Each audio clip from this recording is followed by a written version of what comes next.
Hi everybody, I'm happy to be with you again today. I hope you all are keeping well. Today I'm going to be talking to you about non-verbal learning disorders. Now, when we say a child is developing, what we mean is that the child is developing on a physical level, personal, social and emotional level, and communicating better through language acquisition. The skills in these areas are learned and supported by more specific areas of learning, such as literacy, mathematics, understanding the world, and expressive arts and designs. A learning disorder refers to difficulties in acquiring and improving skills in one or more of these learning areas. A learning disorder does not mean that the child's level of intelligence is lower than a child who does not have a learning disorder. It does not mean that the child's level of motivation is lower either. What it does mean is that because of how the processing of information occurs, there are difficulties experienced in areas that if you did not have this disorder, you would not experience difficulties in. So, for example, things like knowing your right from your left, coordinating your body so you will not be clumsy, bumping into things. In reading, you might experience difficulties in letter reversals or even seeing words properly, right? There would be difficulties in terms of recognizing patterns. They might have difficulties also in understanding more than the obvious stated meaning. They might have problems organizing and staying on task, and also have problems in terms of handling time. Learning disorders tend to continue throughout one's life, though sometimes lessening in intensity with age, but with early intervention that include extra help and specialized instructions based on understanding of the strengths and challenges faced, very positive outcomes are possible. Now, there are different types of learning disorders, and I will be talking to you today about the non-verbal learning disorder. Non-verbal learning disorders may be more common than what we think, but it is very difficult to diagnose and sometimes is confused with Asperger's syndrome or attention deficit hyperactive disorder, and thereby tend to go unnoticed and unaddressed. So, what is a non-verbal learning disorder? It relates to communication and our ability to communicate. When we converse with someone, we use two types of communication: verbal communication and non-verbal communication. Now, I am not only using words here to talk to you. I'm also using facial expressions, I'm using body language, I'm changing the intonation of my voice, and I'm also using other non-verbal cues that is adding to how I'm communicating and how you will also understand this communication. When we use irony and humor, when we say one thing and we mean another, the real meaning or the hidden meaning that we are conveying is conveyed through these nonverbal cues.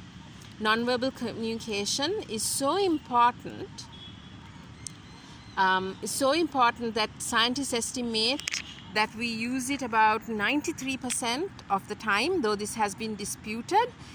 Some people say it's just 60%, but still it's quite a large chunk of our communication.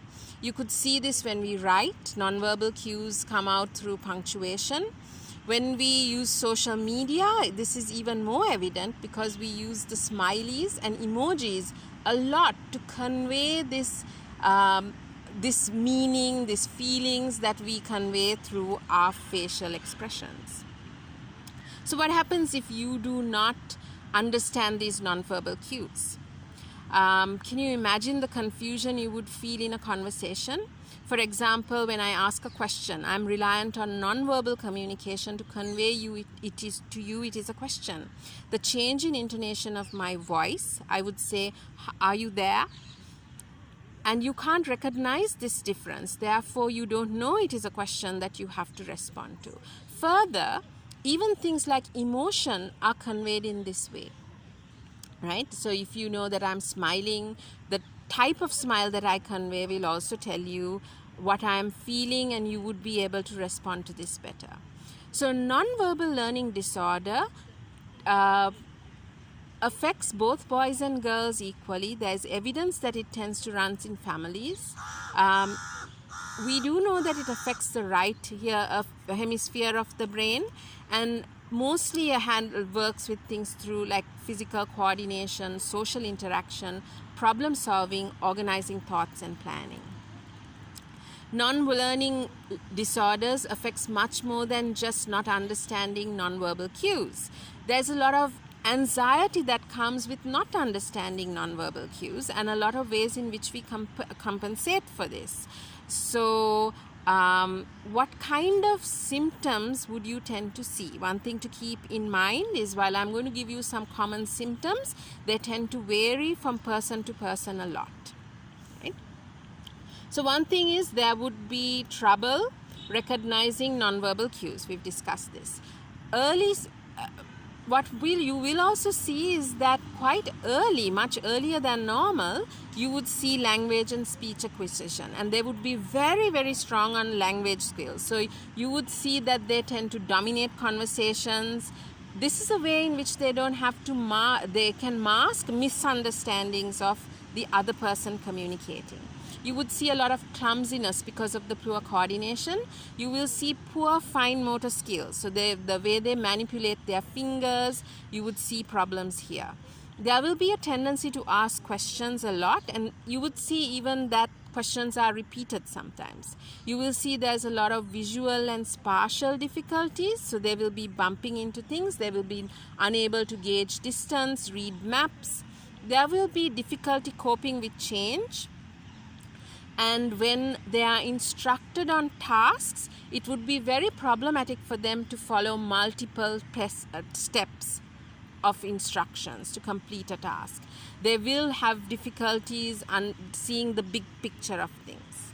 Now, please keep in mind, it is quite possible that you would see one or two things in yourself, in your children, but that's not the way we go about diagnosis. You should have a proper qualified healthcare professional who observes this over a period of time before you come to a diagnosis. So be careful of that. I think the most important thing is early detection, early addressing brings our awareness to it and helps us to address things better. Nonverbal learning disorders, you will see has maybe more consequences in puberty, where there is increased social interaction and the anxiety that drives into this, the way you interact, the way your interactions are perceived, because you would be interrupting another person mid-sentence. You wouldn't see the need to wait, right? You tend to have it more. And also this, ability to see the big picture, understand higher level comprehension is also very important at secondary school level. And when you don't have that, then you begin to have more problems in school. It becomes increasingly difficult to mask, right? So how can we take this forward for ourselves when we deal with children? What is important to understand is when you have a child who is precocious, talks a lot, says the cutest things, tends to interrupt a lot, tends to dominate conversations without waiting on turn taking. This is maybe a child who is not rude.